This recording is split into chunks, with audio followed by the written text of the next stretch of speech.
Hello everyone, welcome back to my channel or welcome to my channel.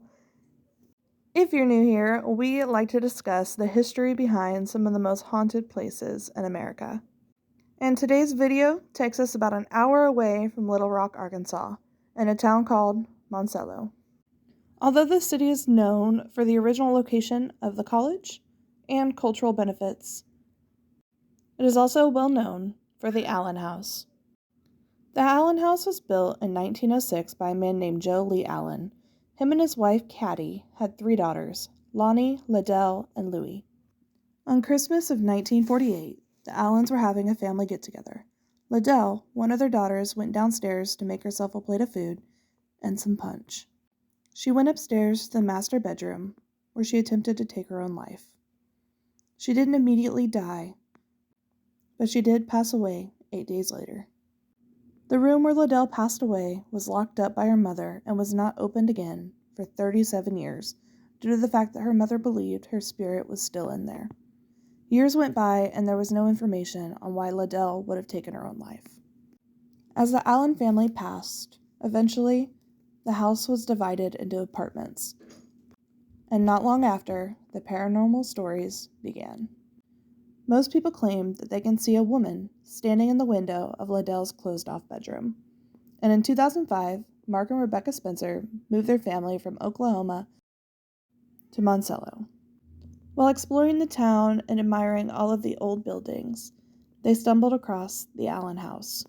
The Gothic-styled mansion with an iron fence. Rebecca immediately fell in love.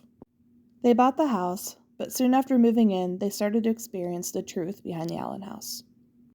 About a week after moving in, Rebecca was unpacking in the living room when she saw one of her sons walk past her. She called his name and he ignored her. She proceeded to follow him, but he was gone. She went and looked throughout the house until she found him and her other son. They were up in the room playing video games. She asked him why he had ignored her downstairs, and he was confused. He said that he never left the room. From that day, she continued to see her son even though he wasn't in the room. After doing their research, they discovered the truth behind the Allen House and the hauntings. Although, they didn't know why Liddell would have taken her own life either. That was until one Saturday morning in 2009, Mark discovered that in the attic there was a small opening in the floor. When he lifted this board, he was shocked to see that there were many letters inside. And finally, after 60 years, they discovered what caused Liddell to take her own life. In 1948, Liddell was recently divorced. She was 45 at the time and had moved back home to take care of her widowed mother. She ran into her high school sweetheart, Prince Savage, while he was in town visiting family. He was married and working for an oil company at the time.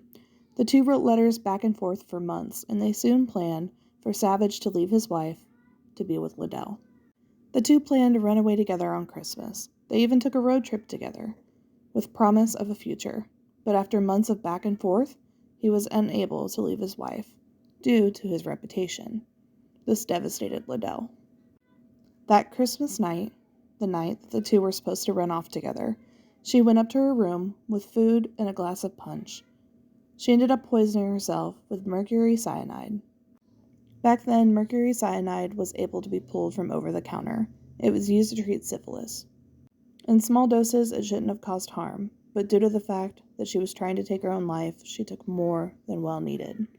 The next day, her mother found her and took her to the hospital, but within 8 days, Liddell passed away. As of today, all of the letters are posted up in the house, along with all the other information they've gathered. This house is open to tours and private investigations, with hopes of the chance of seeing Liddell, as she resides in the house, still heartbroken.